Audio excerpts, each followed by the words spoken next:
Well, listen, obviously the main event was the fight of the night, clearly. I mean, just give us your instant reaction to that one. I mean, I think a lot of people weren't sure what to expect, short notice and all the changes, and those guys went out there and just slugged it out. Yeah, no, I love this fight. I love this fight coming in. If you look at, obviously, Hermanson, the number 4 ranked guy in the world, tough, well-rounded, and was ready for this fight. And then Vettori has fought Israel Adesanya, probably the best out of everybody. And I expected this to be a good fight, and it lived up to exactly what I expected.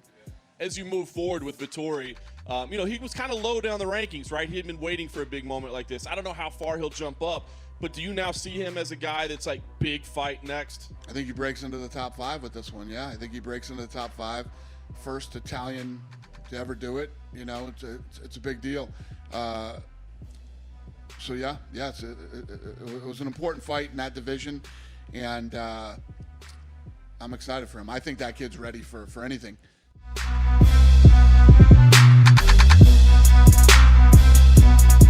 You've set yourself up for a massive showcase next. Any name on the tip of your tongue as to who you'd like to share that off? Let's go, Borrachina. We're going to make a hell of a fight. Let's go, baby. Works for me. Paulo Costa is the call-out. Marvin Vettori, great job tonight.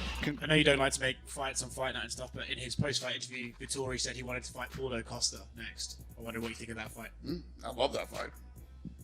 Can we see it? Love it. I don't know. Like I said, we'll see. But yeah, I love that fight too.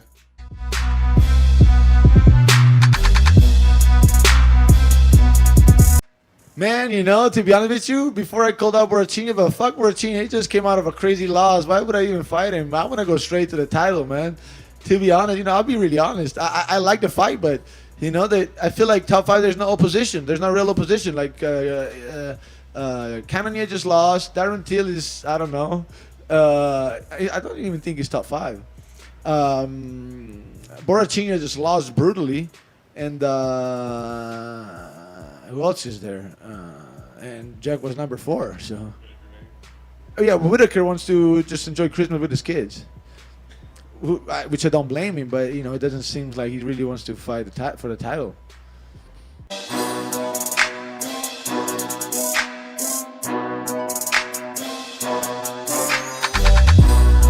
One kind of scary moment tonight with Matt Wyman. You mentioned the Levitt slam. It seemed like he was up and okay, but do you have any report back? Yeah, he's okay. Yeah, they checked him out. He's okay. Not only was that one of the nastiest slams I've ever seen, it was a very weird sound in there tonight when he hit. It was weird. I'm glad he's okay though. That was nasty.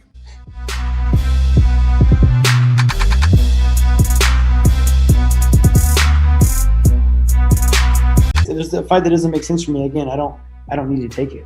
I'm sitting good, man. I'm comfortable with where I'm at. So it needs to make sense for me. It needs to get me motivated to fight. Well, it sounds like you think Jan is, maybe not deserving or had a little bit of an unproven champion, but just in terms of his skill set, what do you make of him as a fighter? Oh, he's well-rounded, man. He's good. Don't get me wrong. I'm not saying that he's not good. The division's a great division right now. We've got some great guys in it. I'm just saying that there's not a champion. You can't be a guy that's 0-2 in the weight class and call yourself the undisputed champion. Even when Cejudo came in or won, he beat Marias. Thank you. He beat Marias, and shoot, Marias was no champion. He beat a guy who wasn't a champion. He had to get the bantamweight belt. He's got the cardio of a French bulldog. All he had to do was outlast him for a round, and he's able to beat him. And so he beat him, and then he beat Cruz coming off the couch and ready to retire. And now he wants to be a champion. He leaves, and now Peter Yan beats a guy that's 0-2. To be honest, man, the weight class is fucked up. It's ready for me to come back. I'm ready to throw a wrench in it all and get my belt back. I will be the most dominant.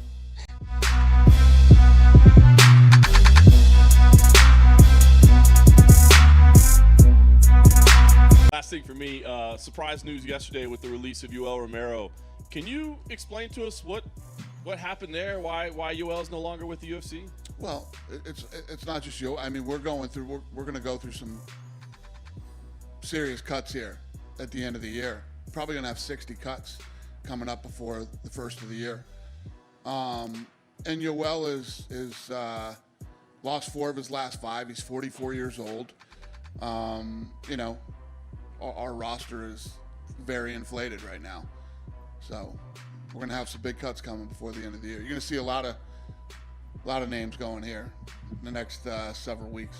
So with Yoel, just it's that simple. I mean, I think people were saying, was there some weird negotiations happening, or was there something with USADA or anything like that? Nothing like that.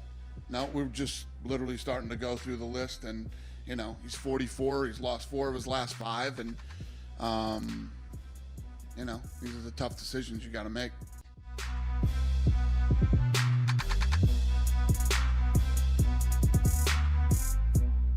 I don't think he beats John Jones. I don't think he's got the tools. It's funny, man, because one thing I like John. I'm a fan of John Jones. One thing I think Jones done wrong recently was he was tweeting while Khabib was winning, and he's like, I'm the guy.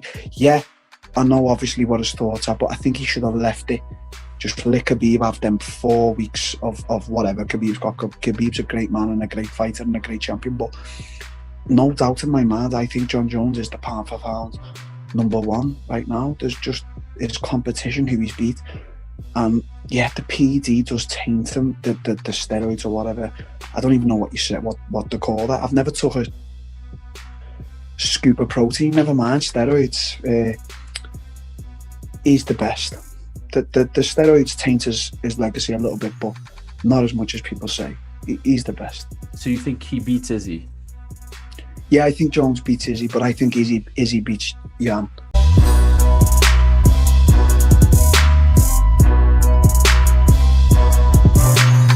Do you have an update on the Pec gate that we talked about last time? No, not really. Pituitary gland was checked, hormone levels fine, estrogen and on testosterone. So yesterday we had a ultrasound and her mammogram. I had one yesterday for the first time. But I mean, to be honest, it might just be unhealthy living a little bit, because I'm not smoking weed. That's what the doctor from the UFC said. You just need to, stop. And I was like, I'm not stopping. I'm just gonna slow down. I'm not stopping smoking weed ever. So is it still as swollen as it was, or has it gone down? No, it's calmed down. Sensitive? No, not as sensitive. It's actually calmed down, but it's just a fat deposit.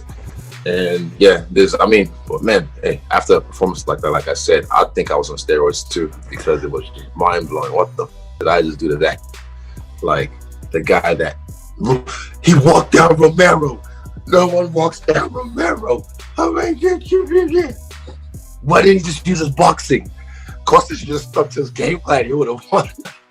It's like, nah, bro. There's a common denominator. Some people are so stupid sometimes, and it really it baffles me. I'm like, do you understand? Y'all look stupid too. All of you, you look stupid because there's a common denominator. There's a reason he couldn't use his boxing. There's a reason he couldn't just walk me down. If you know fighting, if you know, you know. But those who don't know, you look stupid.